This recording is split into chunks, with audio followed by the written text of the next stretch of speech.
Hello, good afternoon. Welcome to another session of Abralim ao Vivo, Linguists Online. I am Flávia Irata Vale from São Carlos Federal University. Today, I'll have the pleasure of moderating Professor Bert Cornillie's talk about the Latin influence on the languages of Europe and the pace of syntactic elaboration at the Abralim ao Vivo series. I would like to thank Bert for accepting Abralim's invitation and for his support to this project. As you know, Abralim ao Vivo is an action of the Brazilian Linguistics Association in collaboration with the International Committee of Linguists, the Latin America Association of Linguistics and Philology, the Spanish Linguistic Society, the Linguistic Society of America, the Linguistics Association of Great Britain, the Australian Linguistic Society, the British Association for Applied Linguistics, and the European Linguistic Society. As for our guest, Bert Cornillie is Associate Professor for Spanish Linguistics at the Katholieke Universiteit Leuven, Flanders, Belgium, in the research unit Functional and Cognitive Linguistics, Grammar and Typology. He received his PhD on modal semi-auxiliaries in Spanish in 2004 from KU Leuven, which was published as a book in 2007. His main research interests are historical and interactional linguistics, with a focus on modality, evidentiality, and complementation patterns. He has published in international journals and volumes on various discourse grammar topics. As for example, his 2018 paper entitled On Speaker Commitment and Speaker Involvement, Evidentials in Spanish Talk and Interaction, and in the 2015 paper with Sol Sancinenha and Hendrik de Smet, Between Subordinate and Insubordinate, Paths Toward Complementizer Initial Main Clauses. Bert Cornillie is currently the president of the Linguistic Society of Belgium and the secretary of the European Linguistic Society, of which he was the conference manager between 2008 and 2013. Apart from all that, Bert also finds time to act as a member of the Leuven City Council, which shows his strong commitment not only to linguistics itself, but also to human rights and social issues. Thanks again, Bert. The floor is yours.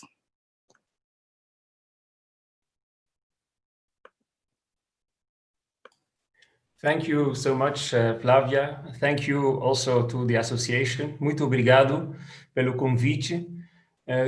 Fico muito contente de poder participar essa série tão maravilhosa com tantos colegas de todas as partes do mundo. Não? É uma iniciativa muito, muito boa, muito exitosa também.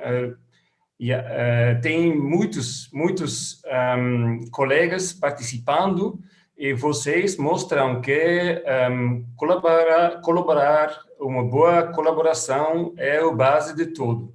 Então, muito obrigado e peço desculpas por não poder fazer a conferência em português. O meu português é muito limitado, mas gosto muito de ouvir e de falar com a gente. Então, muito obrigado. Thank you so much. Also, thank you so much to the audience for being with us today. In general, I also want to thank Miguel Oliveira for coordinating the whole series and for the invitation. Also, Camille Hamans from the CIPL group, also for the joint invitation. And well, I'm really, really honored to be here today. I will now switch to my presentation.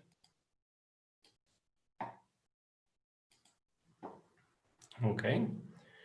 So my presentation is on Latin influence on the languages of Europe and the pace of syntactic elaboration.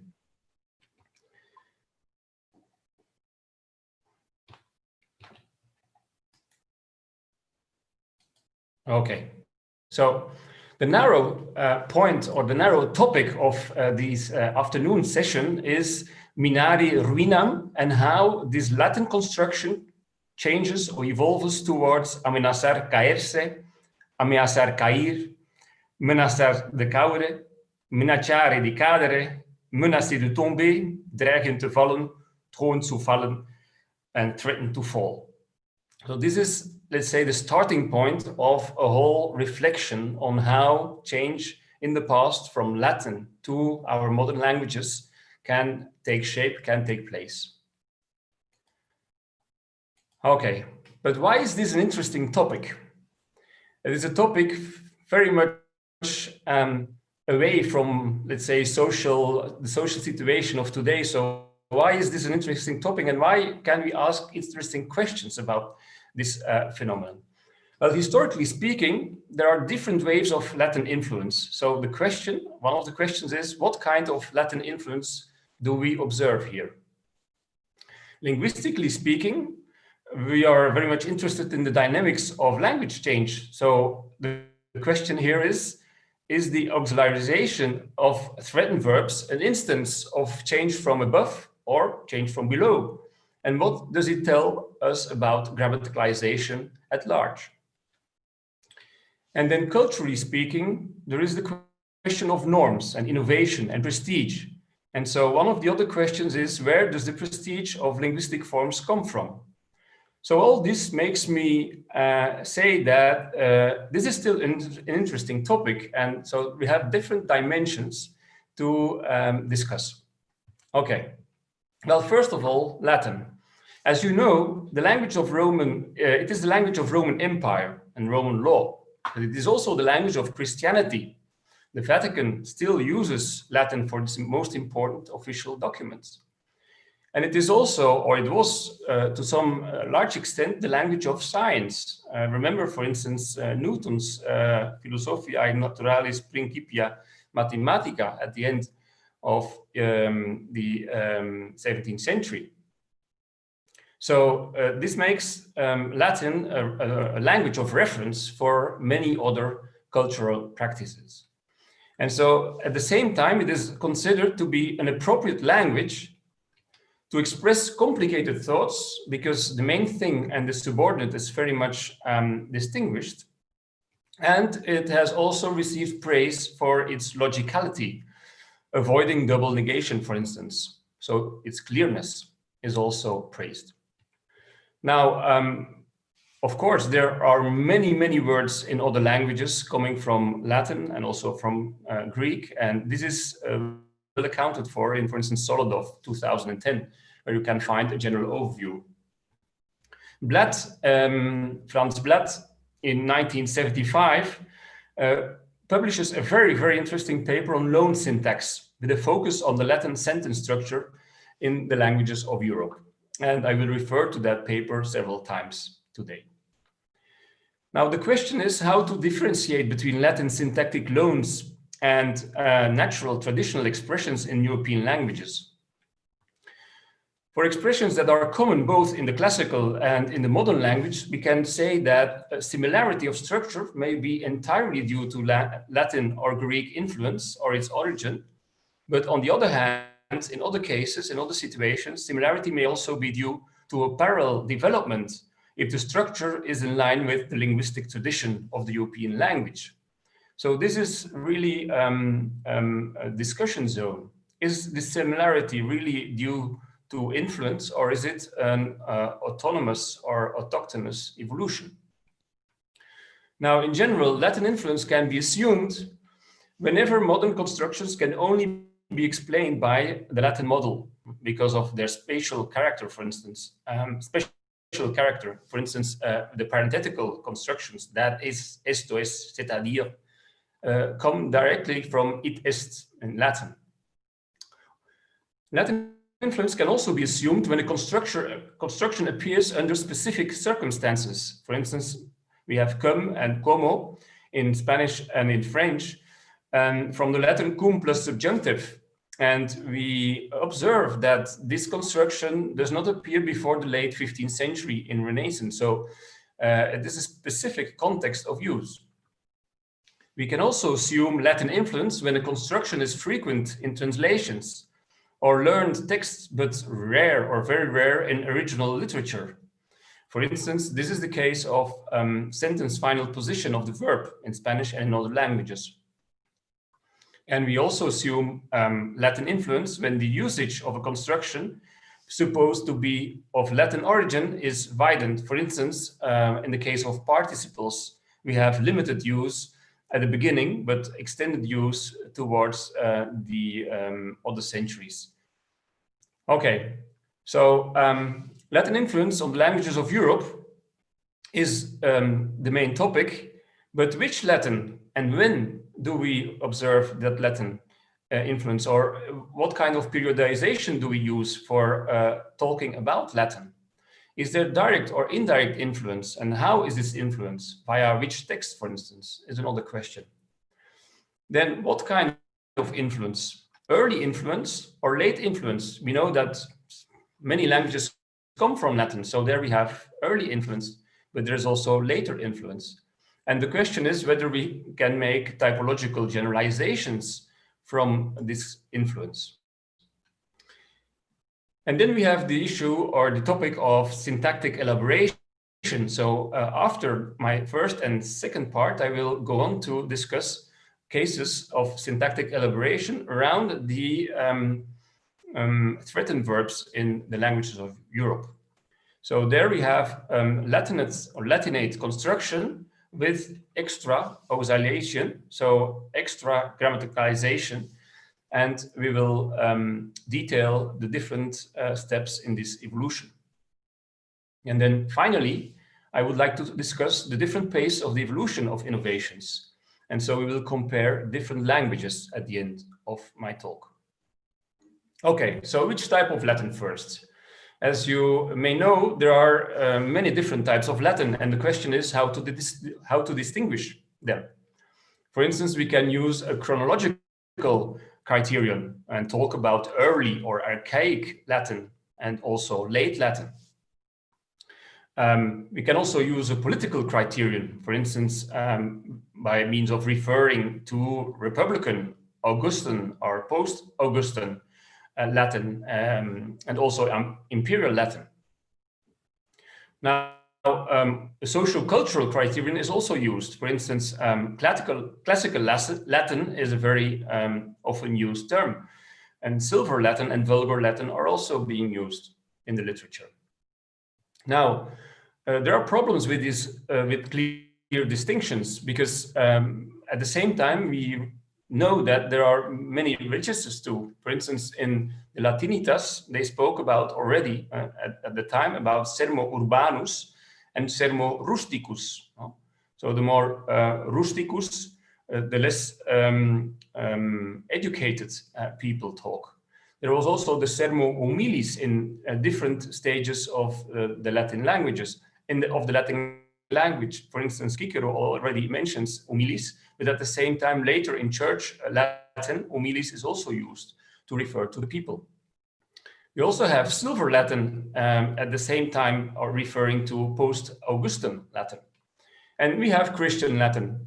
Christian Latin which overlaps with late Latin, because the first Christian emperor, Constantine I, lived in at the end of the 3rd century. This Latin is also characterized by influence of Greek, because there's many translations from Greek. We also have the overlap between medieval Latin and late Latin, medieval Latin opposed to Renaissance and humanist Latin. In this case, we have a chronological reference, but at the same time, it's also social educational, because medieval Latin was used at the universities and to teach. Whereas, well, this is also the case of Renaissance and humanists, but then we also have an extra dimension of innovation of the text editions, also social and educational. These kinds of Latin are opposed to the new Romance languages at the time. So there are different problems with clear distinctions. Okay, now, how will we differentiate between the types of Latin? I think that the first dimension for the purpose of our talk is the distinction between spoken, vulgar, no, and written Latin. So spoken, vulgar, of the people, vulgus, is the basis of the Romance languages. A small example, for instance, is auricula, which appears both in early and in late Latin, and which is the basis of Aurelia in Portuguese and oreja in Spanish. But we also have grammatical changes, like the shift or the creation of the present perfect with an auxiliary habere, scriptit, scriptum habet. The more prestigious written Latin is the reference or is the source of inspiration for writers who contribute to the modern vernacular languages. So we see that on the one hand, we see a basis of the vernacular language in Latin, but at the same time, Latin, the written variety of Latin, is a reference, a cultural and prestigious reference to many writers writing in the vernacular languages. And they very much compare their own language with Latin, and they try to innovate their language. And on the basis of this comparison, they also make new constructions by way of elaboration of this new language. So this will very much be our topic of today. Now, the differentiating between spoken and written Latin is also important to know where these Romance languages come from, or more precisely, when they were or they started to be written. And we have an interesting discussion within Romance philology and Latin studies on the basis of the book of Wright, Roger Wright, who basically basically argues that there was only spoken Romance, and that there was actually no Latin, that Latin was an invention in the Middle Ages. So he says that until the 11th century, Latin was only a spelling system, and that the few who were literate wrote in the Latin alphabet, but they spoke, hence also read in Romance. And he makes the comparison with English orthography. He says, well, if you look at English, English is very complicated, and you have to pronounce it differently from what is on the sheet of paper or on your screen. The same happened to Latin, he says. Well, this is refreshing and interesting, but I can't go into this topic now. But what is important today is, well, to realize that several changes promoted the written form of Romance. So the written form of Romance came into living because of different reforms. And the first reform is the Carolingian reform, where we have a new reading practice of Latin ecclesiastical texts, promoted, for instance, by Alcuin of York, who was very active intellectually at the Carolingian court. Then we also have the important Cluny order, and Benedictines, who promoted the Cluniac reform, which is basically a back to basics movement. So they went back to the Roman rites against the local corrupted habits. And this had huge influences also in the way Latin was pronounced. So since the people were not able to follow anymore because of the new Latin, they realized that they were speaking a different language. And that's why, so the new Romance languages came into life as a written language, as written languages too. Okay, and then we also have the university reform, changes in Latin programs of the law faculty in Bologna, for instance, documented by Cabatic. And this sparked a new practice in different countries because of these Latin programs being so different from what they had been doing in their offices, in their local governments. So they needed these vernacular languages to be written at the time because of not being able to follow the Latin proposals anymore. So we have different evolutions and different reforms, which all sparked the interest of the written Romance languages. Okay, now finally, when the written form of Romance was increasingly successful, we saw translations in vernacular languages imitating classical Latin. And whereas at the beginning, humanism combined the admiration of Latin with an inferiority feeling about vernacular languages, we observe pride about national languages, increasing pride towards their so-called golden ages. So at the beginning, they really thought that their language wasn't worth a penny, or wasn't worth the cultural reference. But then, step by step, they really developed the language and were very much confident about doing all what they wanted to do in their own language. And this was the basis of the Golden Ages, called the Golden Cultural Ages. Okay. Now, what kind of Latin influence is the second part of my talk?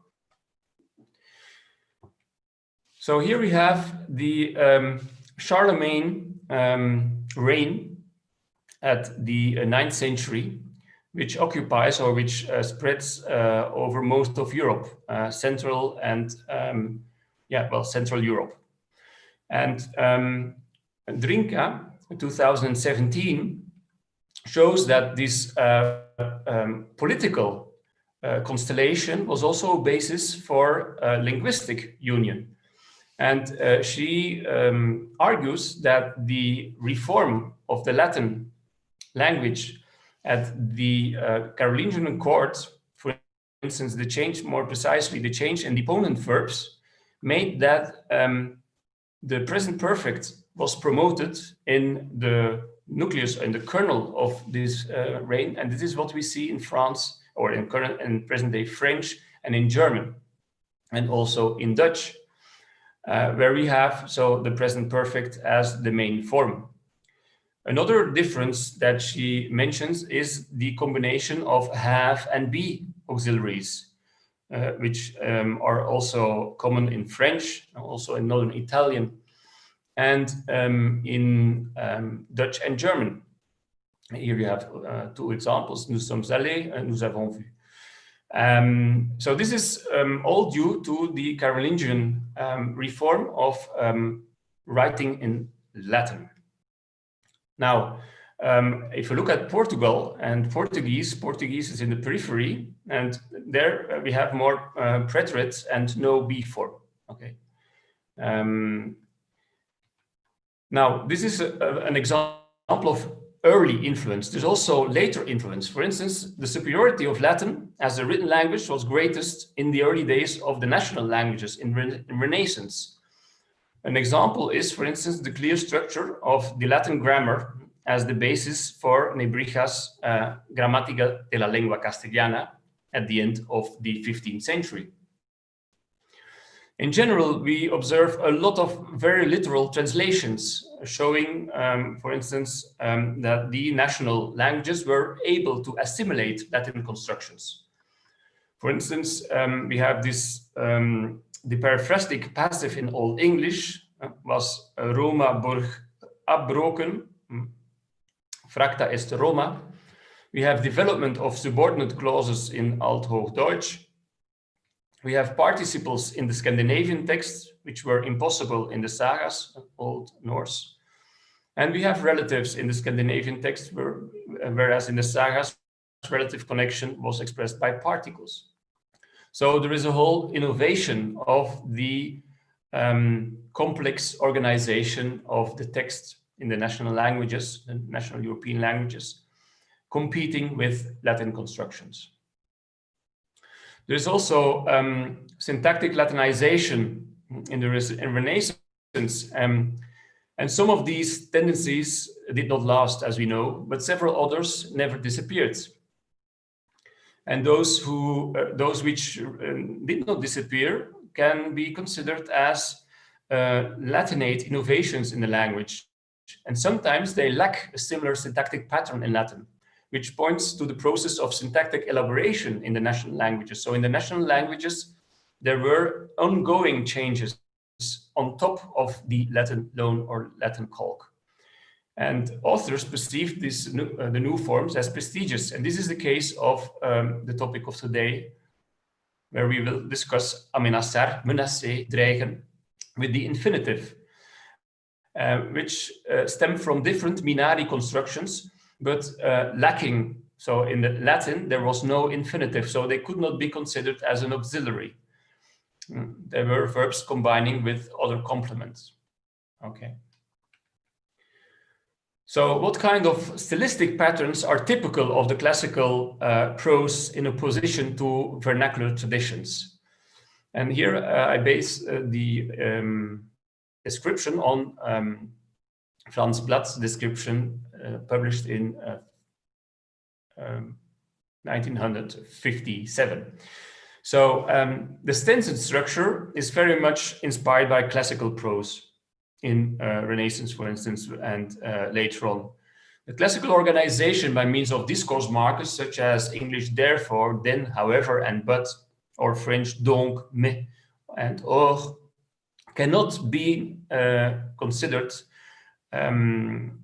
or cannot be thought of without reference to Latin.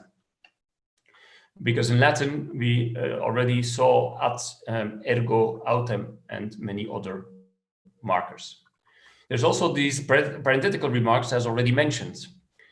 And other markers are the subordinate patterns, where we have complex subordination. So the complex clause is also very much in depth with Latin. We have, for instance, the subordinate action opposed to the main action, with the main clause having more prominence, and then the subordinate clause inspired by the Latin cum inversum. We also have split clauses. For instance, it was ridiculous that when he tried to persuade you, he did not understand. So here we have that when he tried to persuade you, which is a typical Latin sentence organization, as you see in the example from Latin. We also have the relative pronouns, which are very much inspired by Latin. You have the examples, das Haus in welchem, or woonte, or lequel, which, el cual in Portuguese. And also we have correlations, where we have cual, tal, for instance, in Spanish, also very common in other languages. Okay, and then we have other stylistic patterns, for instance, the preposing of adjectives or prenominal attributes in general. For instance, the longer in brain remaining thoughts, or a very much knowing artist in German and in Dutch. We also have absolute constructions, and there is a discussion about their status, because they were also common at a very early stage in different languages. So the hypothesis is that they were actually promoted by Latin, but they already existed. So their frequency increased because of contact with Latin. And we also have complementation structures such as accusativus cum infinitivo, where we have examples from different languages.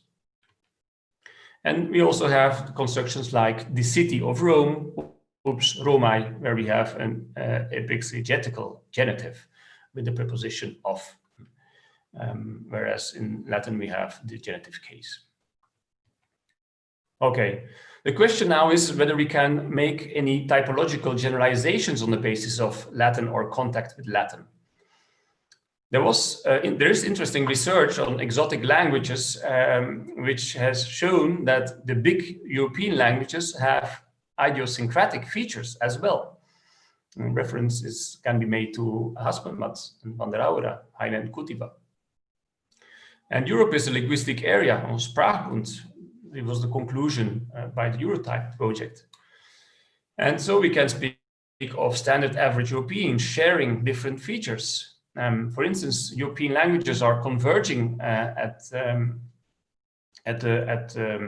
modern stage. For instance, in the case of Old Hungarian, which did not have noun clause complementizers such as quod, que, das, that, or que. And modern Hungarian, and by contrast, has now complementation and complementizers. So the question is whether this can be attributed to Latin heritage. And a prudent conclusion is that some of the shared linguistic features can be attributed to Latin, but others cannot. Okay, so I will now shift to the third part, which is concerned with the auxiliation of threaten as a case of syntactic elaboration. Let me first give you the example of amenazar, Spanish amenazar, which will be the starting point of the analysis, where we see the following sentence: el importante encuentro amenaza ser ensobrecido por medidas de presión de varios sectores, por lo que el gobierno dispuso la intervención de las Fuerzas Armadas. It's a Bolivian example where we have amenazar in combination with ser. And we have a subjective evidential reading. The speaker makes a prediction on the basis of some kind of evidence. So the important meeting threatens to be overshadowed. Something makes us tell this, makes us say that. There's something that motivates the uttering of prediction with some caution. Okay. The objective readings convey a real act of intentional threatening and hence score high in agentivity. Here we have an example also from Bolivia. El movimiento Bolivia Libre vuelve a amenazar con dejar la coalición, where we have a threat of leaving the coalition. And the threat is emitted by a political faction, a political party, political movement. So it is human, it is intentional. It is having a high degree of agentivity.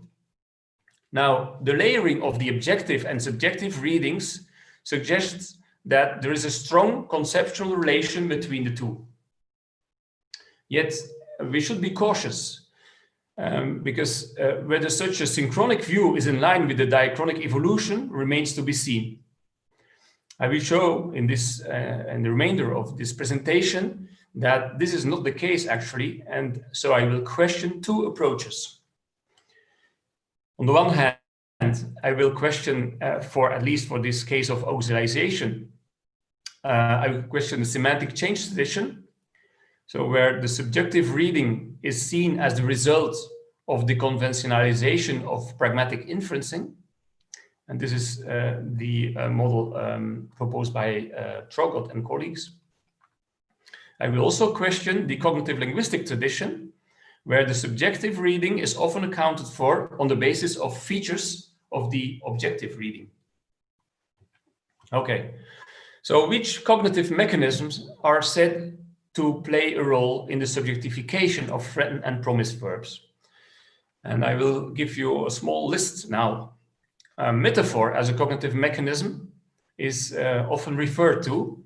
And in the case of threaten verbs, the person threatens to do something is the objective reading, and the subjective reading then is a situation that threatens to do something. Yeah. The force dynamics is also a cognitive mechanism mentioned in the context of subjectification of ameaçar and other threaten verbs, where we have attenuation of force and a metonymic view of the force structure, because the force structure is fading away.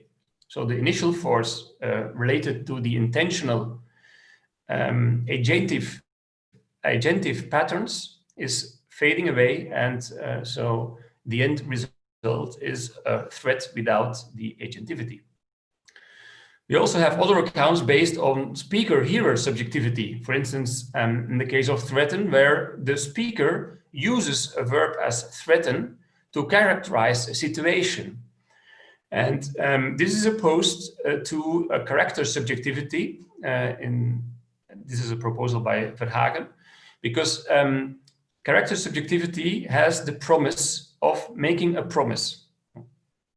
So here we have a difference between threaten and promise. Also a difference in their evolution. And Verhagen accounts for this difference in terms of the speaker-hearer subjectivity. He says that the speaker already chooses a subjective term, and this way, so subjectivity is already present in the discourse. This is also the pragmatic inference of futurity mentioned by Trobot. So, because this is a perspective, the perspective of a threat is a perspective in the future, a prediction on the future can also easily be conveyed. Now, all this says that we have to change our view of changes. The changes made can be changes from below, but they can also be, as I will show, changes from above. So the changes from below is what I have shown so far, where we have speaker-hearer interaction and processing and cognitive processing in the communicative immediacy. So there we have implicatures, inferences, and semantic change. And this is the case of many constructions. For instance, grammaticalization of existing forms into epistemic adverbials or also into discourse markers is a very frequent topic in the literature, in the functional linguistic literature. And I have also worked on, for instance, adverbials like a lo mejor, tal vez, igual in Spanish, and how they grammaticalize from existing forms and from interactive contexts. On the other hand, there is also change from above. And here we have interaction between texts in the communicative distance. So what we see is calques and loanwords from Latin and other sources of prestige, but no face-to-face interaction, no interaction between speaker and hearer. So what we observe here is late grammaticalization of new uses. The new uses come in via calques or loanwords, and then we have advanced grammaticalization in a second step of the evolution. Okay, so what has been told about threatened verbs and promised verbs? There's a huge literature on Spanish, on Portuguese, on Catalan, on French, on English, on Dutch, and also on German. And I can't go into details about the previous accounts, but what they have in common is the absence of reference to Latin. So I will argue that Latin is so important to understand what happens or what happened to these threatened verbs that we really have to delve into the Latin literature. And this is my contribution to the discussion on threatened and promised verbs. And it's also my innovation. So some advertising here. You have my book, the 2007 book, and then the 2015 paper, which I co-authored with Álvaro Octavio de Toledo, where we proposed the new account on threaten. And in a special issue on the Latin influence on the syntax of the languages of Europe, which recently came out as a special issue of the Belgian Journal of Linguistics, several authors go into details about Latin loan syntax, and there you also find a paper on ameaçar and other threatened verbs in the languages of Europe. Okay, so let's now be concrete and specific and go to the minare ruinam topic and how it evolves into amenazar, caerse. So this will be the starting point. The starting point is something I already observed in 2004, but which I did not elaborate more on in my book of 2007, which is the hapax, the single example of Spanish amenazar, subjective amenazar. So the first auxiliary use of amenazar in Castilian appears in a translation of a Latin encyclopedia, a medieval encyclopedia of the first half of the 13th century. And it was published at the end of the 15th century. And here we have the Latin, confortat dentem mobilem cassum conminantem, in Latin, which receives the following translation, refirma el diente que amenaza de se caer. So here we have the diente, so the tooth, and the threaten that the tooth will fall out or fall or disappear. If you look at the Latin construction, we have confortat dentem mobilem cassum comminentem. So it's a noun phrase. It's a complex noun phrase with participles. We have cassum from the verb cadere, to fall, and we have conminantem, the participle of conminari, conminare, so threaten. Okay, so this is the end of the 15th century, and we have already amenazar constructions in Spanish from the 13th century on, but they are not subjective, of course. Here we have in the General Historia of the Alphonse X, we have an example where we have he threatens to do this to you. So pure agentivity, pure intentionality. Yeah. So the question is why it takes 200 years to have a first subjective evidential example with infinitive in Castilian. No, 200 years. So 200 years cannot explain or cannot be explained by conceptual or pragmatic inferencing. And that's why I went to look at the constructions. I looked at the constructions which I found in the Admite corpus, Madison corpus of early Spanish manuscripts and printings. And I only found 3% of tokens having an infinitive. So 3%, which is very little. And then I looked at the complementation in general, and this infinitive is quite stable. It's always 3 or less, 3%. So that's why we cannot say that this infinitive is an important pattern, an important pattern to start the grammaticalization from. It should come from something else. And this is what I also observed. What are the corpus findings? Well, we see a stable distribution of ameaçar, no drastic changes among the types of complements in the first 3 centuries. But we only find one example of the infinitive, but we see examples popping up with prepositional and nominal complements. And this will be the important entrance to an explanation of the new subjective ameaçar plus infinitive. The prepositional, nominal, and infinitival types of constructions are moreover found in the same periods at the very end of the 15th century. So there are no real stages of change, as Heine and Kutiva and also other authors mentioned. There's no room for pragmatic inferencing because the change is abrupt, is very, very, very fast. And where do we find the other examples? We find the examples in prestigious dictionaries. For instance, here we have Alfonso de Palencia, Universal Vocabulario de Latín en Romance. Portentum lo amenaza, gives a sign of it in the lexical field of prediction. We have also Antonio de Nebrija, Dictionarium Latino Hispanicum, at the end of the 15th century, where we have portentosus, prodigium, amenaza mal. And we also have the smoking gun here in the same dictionary, where we have amenazar caída, minari ruinam.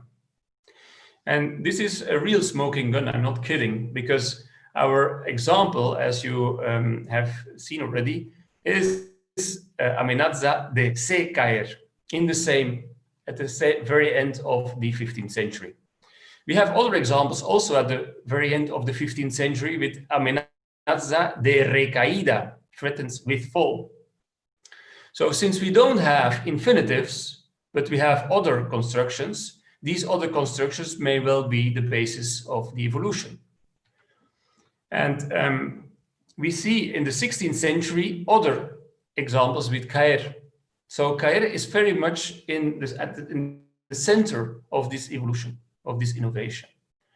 Here we have an example by Lope de Vega at the end of the 16th century, the old trunk which already threatens to fall dead.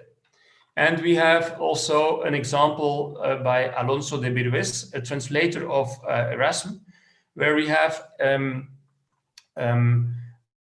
amenazan de caerse.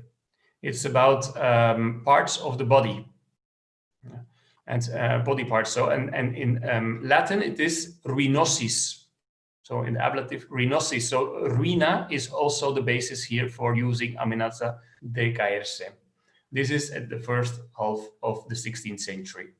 So we see a persistent pattern, lexical pattern of fall, of going or falling down. Okay, so what do we see for the rest? We see at the end of the 18th century more subjective and uses of amenazar and other verbs, and this construction increases steadily. In general, we also see that the examples which were the basis or were the starting point with a noun phrase become more and more marginal as the infinitive construction increases. And we also observe that amenazar con, which is nowadays the most often used construction, so this construction with the preposition con is quite late and only comes in the language in the 20th century. So 4 centuries later, more or less, and it is probably due to blending with amenazar con and noun phrase.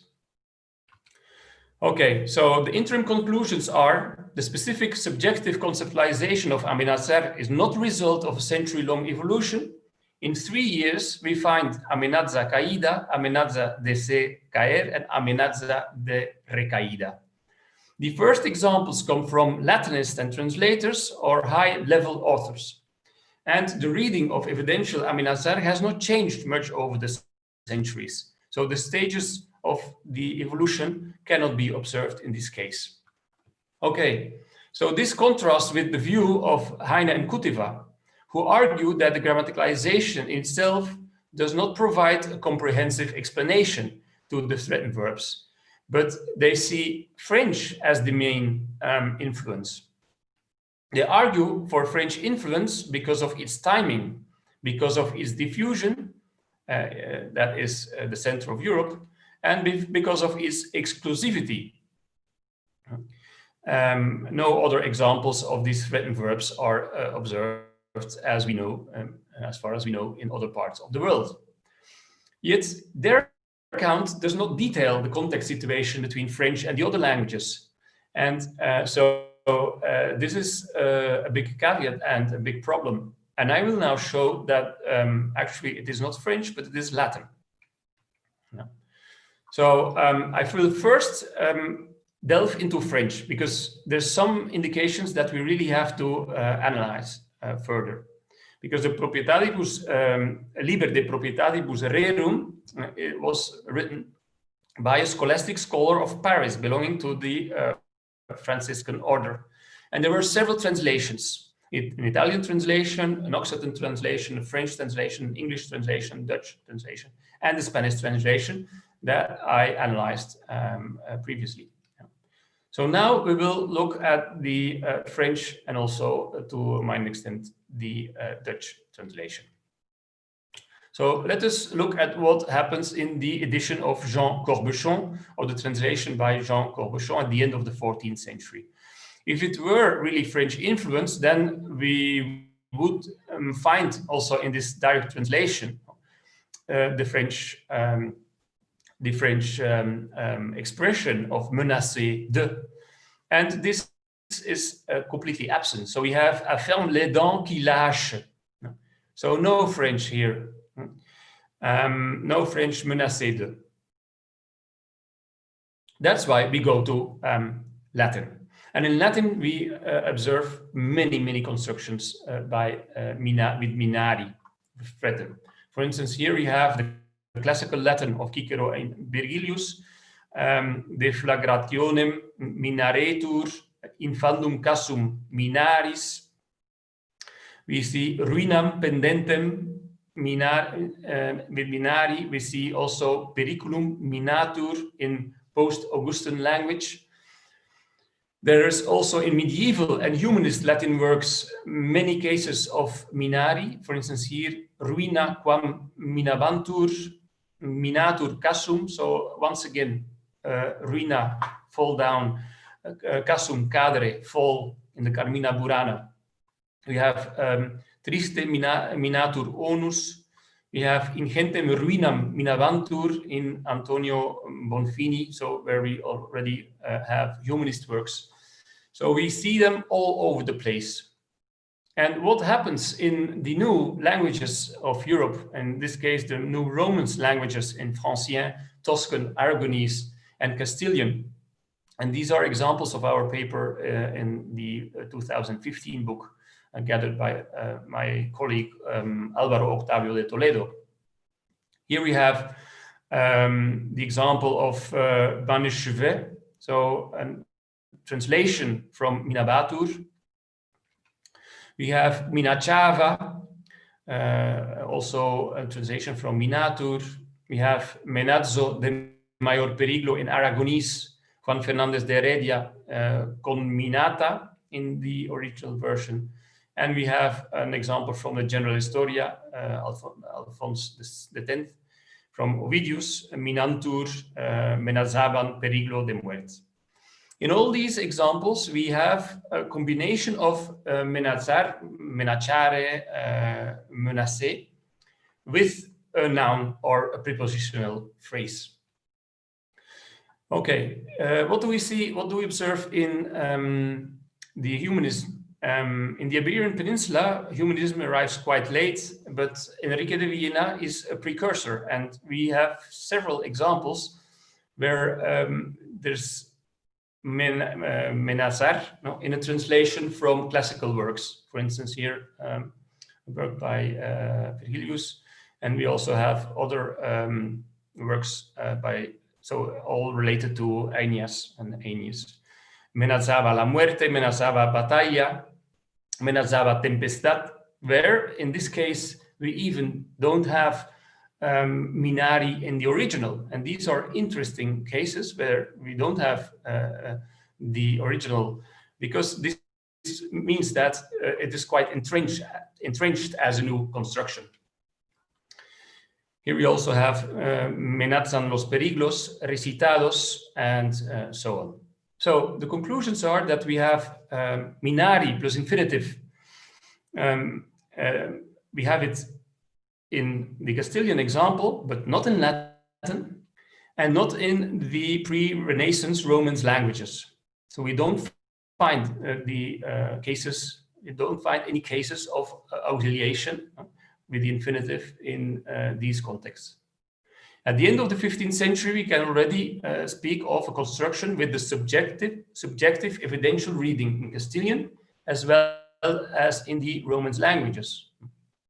And the only construction is the one I found, amenazar de se caer, and it comes from a semantic calque, so including a complement with participles, but no infinitive.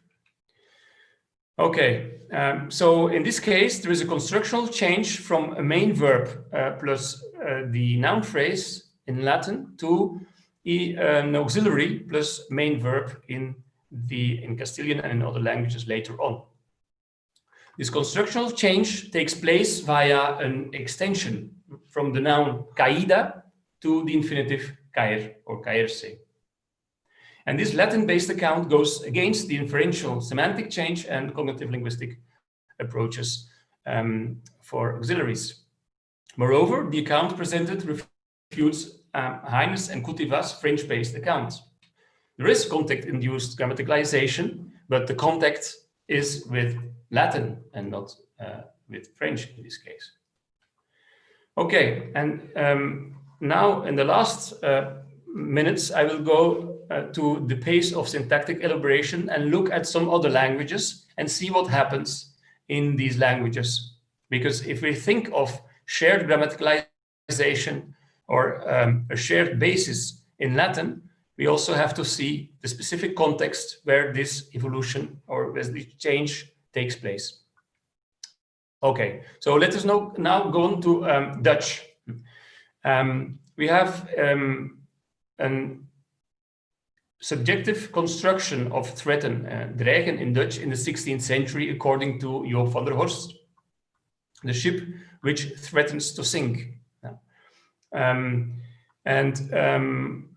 I have looked for many, I have looked at different documents in many medieval documents, but I haven't found any clear examples of subjective dreigen, subjective threaten in these documents before the 17th century. So what we have here is Plato dreigt het hoofd te doen afslaan, who threatened Plato to chop off his head, which is perhaps a bridging context, but in any case, there is agentivity in this context. We also have the pain which threatens with fire and sword to overcome the strength, where we also have agentivity and a kind of a personification. And these are examples of Cornhert. Now, so we don't find subjective examples in Middle Dutch, nor in the 16th century Dutch text of the digital library of the Dutch literature. But we find a very, very interesting example in a Dutch translation of Erasmus Laus Stultitiae. And of a translation of Justus Lipsius' text, sorry. Because, well, this is important to know. We find it in Justus Lipsius, but not in the Erasmus Laus Stultitiae. Yeah. In Justus Lipsius' text, the two books on the steadfastness, twee boeken van de standvastigheid, we observe a dreigen construction in the same context of fall, of threaten to fall. Let us now look at this example. Here we have, well, the Latin example, aterem lapsam corrigas, labentem firmes, and then we also have ut dolendo imminentem patriae pestem perniciemque, where we have dat den val dreigt, so things that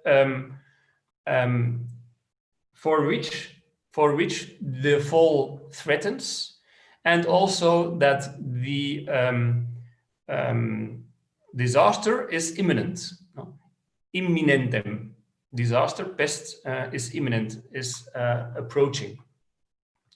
Now, if you look at the example with more detail for the grammar, so we have at rem lapsam corrigas, and lapsam comes from labi, fall. So once again, we have fall. And we have also imminentem patriae pestem perniciemque, so threaten, imminere. So once again, we have this context of threat in combination with a vertical movement of fall and associated with it destruction of a situation, situation of destruction, or situation or destruction of a building or of a concept. Okay, so where do we find the dreigen te, threaten to, plus infinitive constructions? Well, we find them in Spiegel in the 17th century, where we have the light threatens to warm up the twins. And here we can still think of personification, but still it is also possible to interpret it as a subjective construction. And we also have the wealth threatens to overthrow you. The same holds here. It is possible to be that it is a subjective a construction, but it can also be an objective. So it is a kind of bridging context. But then in the golden age of Dutch literature, we see dreigt te vallen all over the place with Vondel and also with PC Hoofd in other contexts. So here we have all that threatens to fall, all your greatness threatens to fall. So once again, we have this semantics of fall, and this is really telling. So already for two languages, we have this falling semantics. Now, if we compare Vondel in the 17th century with Cornhert in the mid-15th century, we see that the latter, Cornhert, was a teenager when Erasmus died. So he was very experienced with Latin and aware of the success of the Latin schools, but still very much at the incipient stage of writing in Dutch. And all dreigen constructions still have objective readings with Cornhert. So no collocations of dreigen and vallen are observed. And there are some personifications which can be seen as bridging context. Now, the question is whether this is also the way to go for German and other languages. If you look at the examples we have here, we have in early New High German a funny proverb, which is a wall which threatens collapsing, the dogs pee at, literally. So here we have also fall and threaten to fall, collapse, but we don't have immediate an immediate evolution towards an infinitive. And this is all the case with Merck, an author of the 18th century, where we see the danger threatens construction, but no infinitive at first sight. But then in another context, we see the breast threatened bursting. Die Brust droht zu zerspringen, where we have the infinitive construction. So here again, there is some time between the first example with a noun phrase, and the evolution towards an infinitive. Here we have Merck as a bridging figure, somewhat older than Goethe. And we know that Goethe and Schiller use this subjective threatened construction. And so they extend it towards new contexts. And we can say that this is the Sturm und Drang period and an important stage of German literature. No time to go into English, but let me conclude now that Latin played a crucial role in the development of many changes from above via Latinate discourse traditions, translations, imitations, and also competition between models on different levels of the linguistic system. And I've shown one, which is the pathway to an auxiliary use, auxiliation. In the case of amenazar and dreigen, this evolution shows that constructions can start from a literal calque, nominal complement in Latin, and then grammaticalize further into vernacular languages. In this case, we see the same pattern in different languages of Europe, and we may say that there is an areal dimension to it. So it may be part of the standard average European, but we can also refine it from Heine and Kutiva's proposal in terms of the enduring contact with Latin, which led to formal and functional borrowing, not with French in this case. Without a Latin construction, there would not have been a subjective threatened construction in the languages of Europe. I think we can conclude that. And both Spanish and Dutch, and also German, witnessed syntactic elaboration in a period of cultural elaboration, Ausbau by Claus. The end of the 15th century, Siglo de Oro in Spain, the first half of the 17th century, the Gouden Eeuw in the Netherlands, and Sturm und Drang in Germany should be analyzed further. The cultural awareness of the authors in a context of political confidence may have contributed to it, and also the context of imperialism and trade and wealth.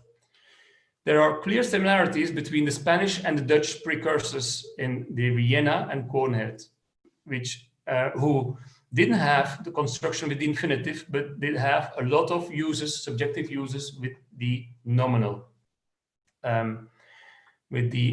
complement. And now, what about Portuguese? You may have been asking, what about Portuguese? José Pinto de Lima has a very interesting book published in 2014 in Lincom, and also mentioned that ameaçar shows up in the later centuries, and I also found ameaçar cair, but mainly in the 20th century.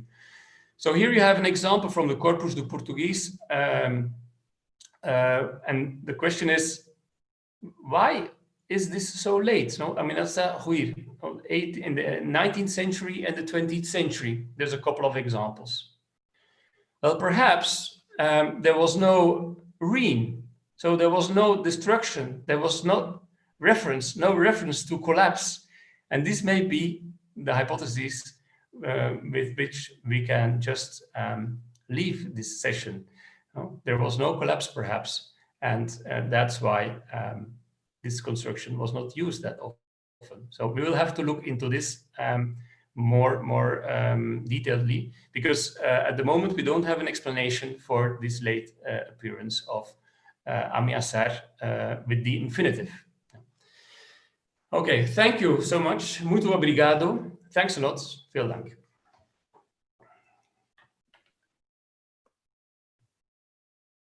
Hi, Bert. Thanks a lot. It was very nice to hear you. And we have a couple of questions here from different parts of the world, actually, which is very nice for our association. So first of all, we have a question from José Luis Otoni Neves. He asks you,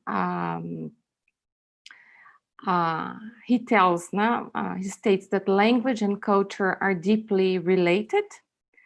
So based on this idea, what elements or aspects of the original Latin culture still have a clear influence in Europe today? What do you think about this? So the question is, again, what elements or aspects of the original Latin culture still have a clear influence in Europe today? Yeah, well, nowadays, of course, Latin is not the reference language it was in the past. Over the last century, this has changed tremendously, but even before, that was already the case. We have the emergence of the big European languages to write science, to discuss scientific problems. We have the age of German, the age of French, the age of English. And so in terms of Latin contribution at the very moment of today, I don't think we can see a lot. But in general, of course, having access to the Latin culture and to the Latin heritage in Europe is very much important. I agree that Latin and that culture and language are very much united, but the innovations nowadays do not come except for some lexical borrowing and new lexical scientific terms, perhaps. These innovations do not come from direct contact with Latin nowadays. We see a lot of influence from English nowadays. The young speak because the technology is full of English. And also, well, in crises as these, with the Corona crisis, it also depended on the pace of the innovation of the specific languages, whether we had an English term or not. For instance, in Dutch, we had the lockdown, and we kept on using, we keep on using lockdown, even if it was lockdown light. the term was used, whereas for instance, in the Romance part of Europe, we have confinement, confinamiento, confinamiento. So there were also other terms. Okay, so I don't know whether I really answer your question, but if in terms of direct influence of Latin, I don't think it is quite present nowadays. Still, having access to the cultural heritage is very important. So many Roman speakers have access to Latin via their own mother tongue. We are not that fortunate in Flanders, but there's many people knowing some Latin, and this way they have access to Latin. But what I wanted to show is that it's not only Latin, it's also cultural prestige in the national tradition. The national tradition, for instance, in the case of Spain, national tradition of the Netherlands. And this is a necessary, or at least it seems that this is a necessary step towards further grammaticalization or further innovation of, in this case, the auxiliary structure. Okay, thanks. In the same sense, I'll skip 2 questions to go to Larlans Mackenzie. One that is related to this you've just mentioned. He asks you whether you have any evidence for contact and influence among the members of the intellectual class that were conversant with not only Latin, but also each other's languages and major writings. Okay, thank you very much for this question. That's a very important one indeed. It's not only the relationship with Latin and with other source texts in Latin, but also the contact in general. And I don't have evidence about the use of threatened constructions in the languages of Europe. So that's really unfortunate. It would have been very stimulating to find cases where, for instance, there are discussions on the usage of this construction. But I think that because of the absence, at least in the corpora, the absence of these constructions, we notice that there is a parallel evolution, but the parallel evolution at a different pace. So So I hypothesize that there was, in their exchanges, the construction did not spread that easily. Because if not, we would have had the new subjective construction with infinitive as a calque from one of the European languages at an early stage. So how can we explain nowadays if, in the case of, for instance, the Spanish document, and the Spanish examples, which are relatively numerous, how can I explain that the other languages have to wait several centuries to have this construction? Well, I think that we can conclude that it was not calqued, it was not borrowed from these languages, and that's why it took some time. So, but this is, of course, to be investigated in more detail. It's a very interesting path to follow. But at this stage, with the corpora I have, I would suspect that it did not circulate. It did not circulate. If not, I would have found more cases in the other languages. For instance, in the case of English, in the case of French, German, it's quite late. I mean, the construction with the infinitive may also have to do with the general system of auxiliarity and auxiliary verbs.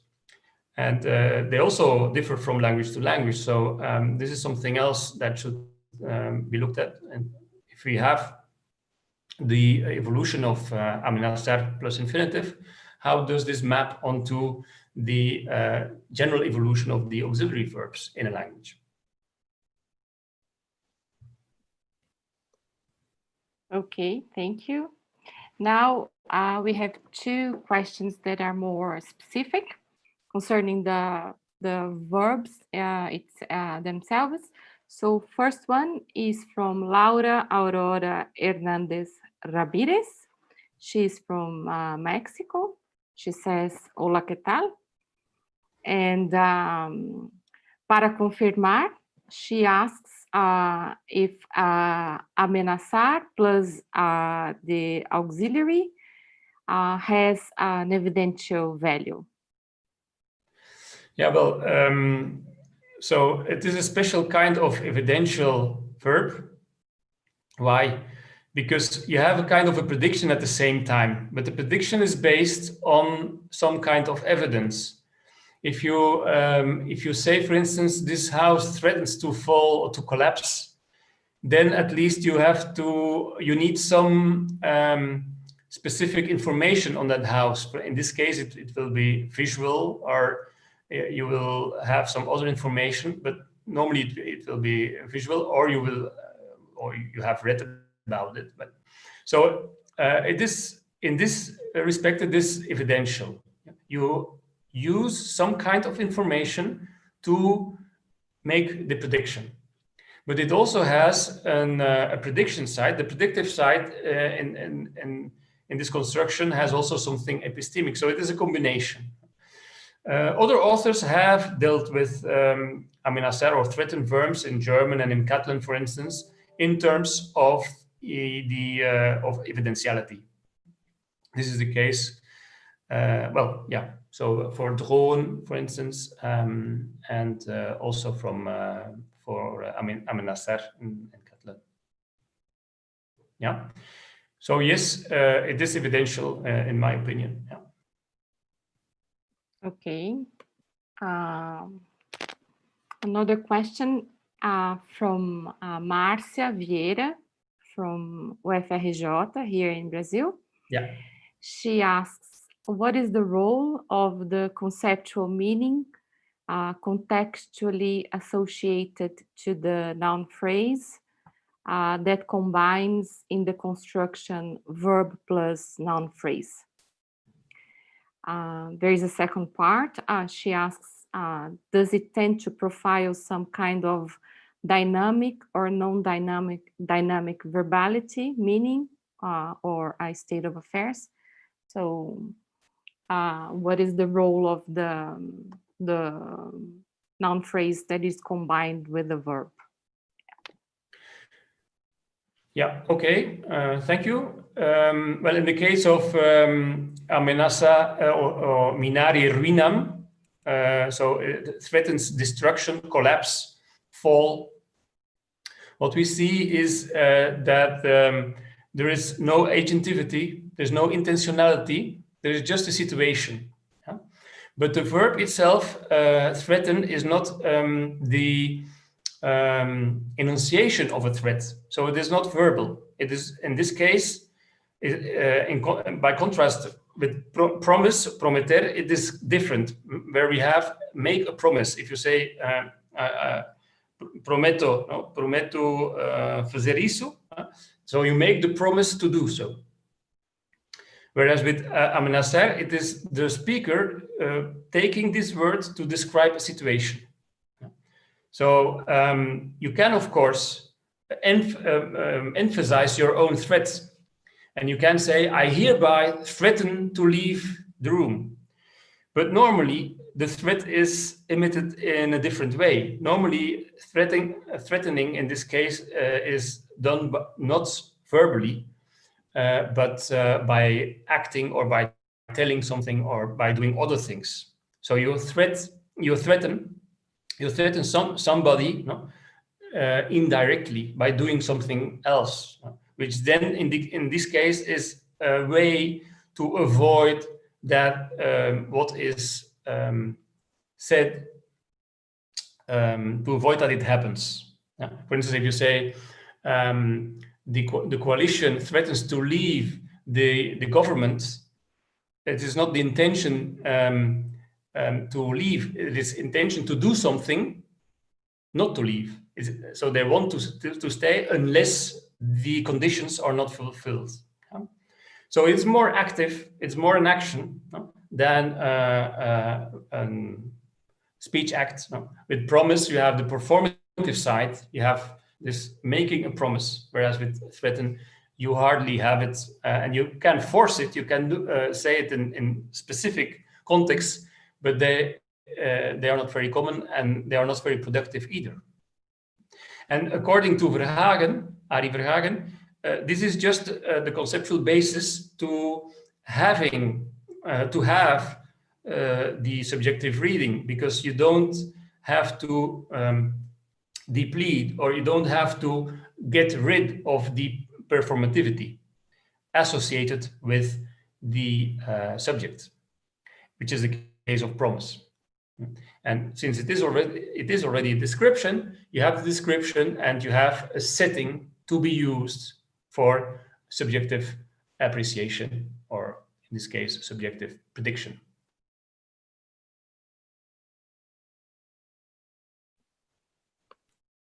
Okay, I'm here. It's just to press the button. I have a question myself.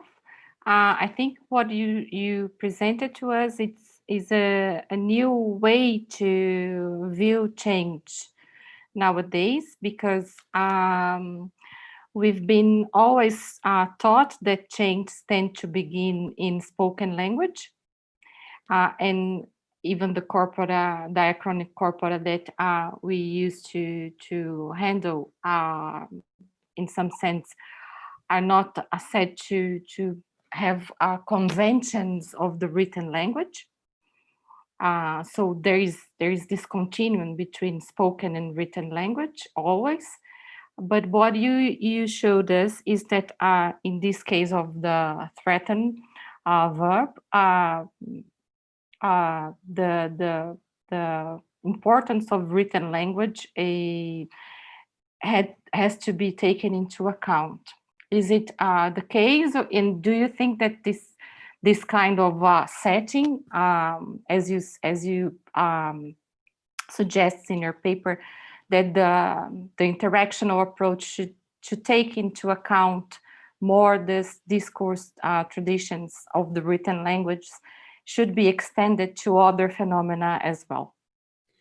Well, thank you very much for this question. Indeed, for this case of auxiliation, it is clear that we cannot start from the speaker-hearer interaction. So the claim I make is a claim of being cautious about generalizations. Of course, many constructions in a language come from interaction and originate in interaction. If you look at the discourse markers, many discourse markers come from interaction, but there are also discourse markers coming from more learned texts. Yeah? And for instance, esto es and it est are in the same line, or come from texts where you have a fixed structure of the discourse, where you have a whole pattern of use.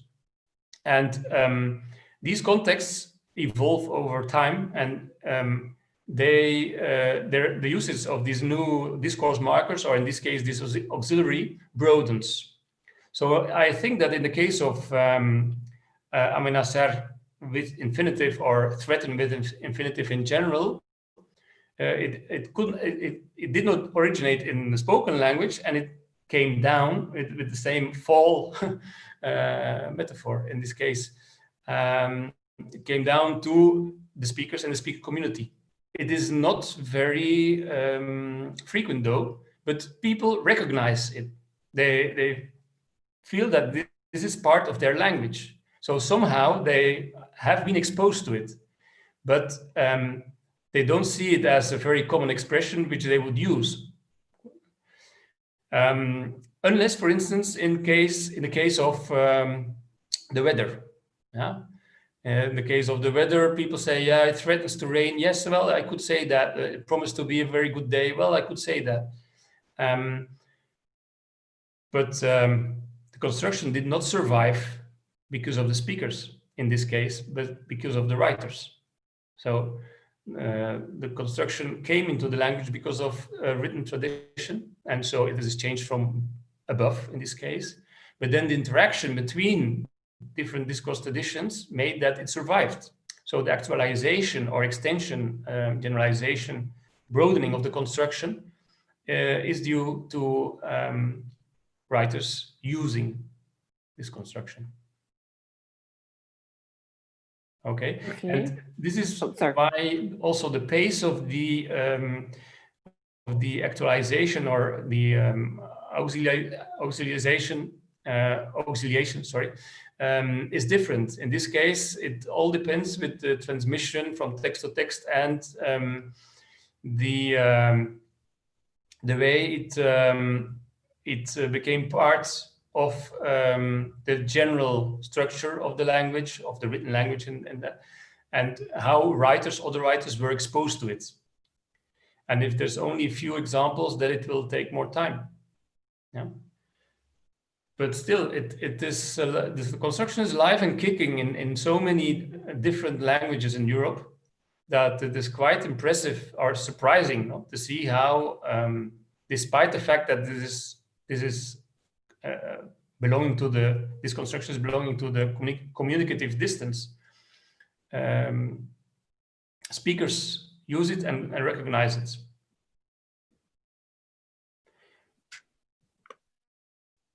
Okay. So it's a complementary view. Okay. Well, many people thanking you on our chat. We have no more questions. So I have just one. That we are here together. You said something about the difference between the synchronic state of the language with this verb threaten, ameaçar, and the difference. I mean, you said something about the synchronic stage nowadays cannot be understood as explaining the past. Could you elaborate a little bit? Because there was this thing on your, I think, the second or third slide. I see. I was curious about that. So there is layering nowadays. Layering means that there is a coexistence of two uses or more uses. And these uses, in this case in the case of threaten, you have the subjective and the objective one. And of course, in contemporary language, in the present day language, they coexist and they may influence the conceptualization. I cannot forbid speakers not to think of a threat in a metaphorical way because of the past. But what I'm arguing is that it is not because of this coexistence and perhaps of this relationship, which I can't exclude, that the diachronic path of the evolution responds to the same pattern, to the same present day combination or coexistence of forms. And this is what I showed. For instance, in the case of ameaçar, we have at the end of the 13th century, or the second half of the 13th century, we have already some examples of the ameaçar plus infinitive. And they all have also the same conceptual content of being a threat to a situation, to a person, to different instances. But this conceptual content was apparently not enough to spark or to provoke a new use, a new subjective use. And we need 200 years to arrive there. So if it were conceptually motivated, then I would guess that some of the writers or speakers would have been so smart and so intelligent to have used it, but it wasn't the case. Yeah? So in this case, we have to wait, and the specific context of contact with Latin, once again, without specific threats by persons or threat with futurity or other conceptual content. So it is the specific context of this fall which provokes the language change, and in this case, which is the basis for further grammaticalization into an auxiliary, and not the usage of the other reading with where we already had the infinitive, where we had auxiliary, where we had the main verb use plus infinitive, but no auxiliary. So the auxiliary did not have enough the basis of the syntactic pattern of having a slot for a verb, a finite verb, and an infinitive was not enough to speed up or to evolve into an auxiliary. And this is why we need a specific set, because, well, and this may also be a specific setting, I mean, and this may also be the case or the explanation why we don't find it in so many or in other languages in the world, because this specific context was not present. This massive contact with Latin manuscripts and Latin constructions. Okay, so synchronically, okay, we cannot exclude that, but diachronically, it was not how it evolved, how it changed. Well, that's it. Thank you so much. On behalf of Abralin's board, I would like to thank you, Bert, who kindly accepted to collaborate with us today. It's a sunny Sunday here in Brazil. I don't know in Belgium if it's rainy or sunny today. Yeah. Sunny today. Oh, that's great. But also windy. Always. I also have to thank Miguel, Raquel, and René for this event and for putting together linguists from all around the world in this time of physical isolation, and especially for caring that this initiative takes into account representativeness of all sorts. Yeah, I think it's a mark of this event. And I thank the board of Abralin. I think we all feel part of it in one way or another. So Bert, I would like to ask if you have, if you want to say your final words. Well, yes, thank you so much to you, Flavia, Miguel, and all the others, and to Abralin. And é maravilhoso o que você está fazendo, juntando a linguística, o mundo da linguística, particularmente nesses tempos tão difíceis. Então, parabéns, muito obrigado, e também uma boa continuação, e depois férias. Okay, thank you everyone for watching us, for all your questions and comments, and please support Abralin's social media and give us a like to this video. Have a nice Sunday, and thank you again. Bye-bye. Thank you. Bye-bye.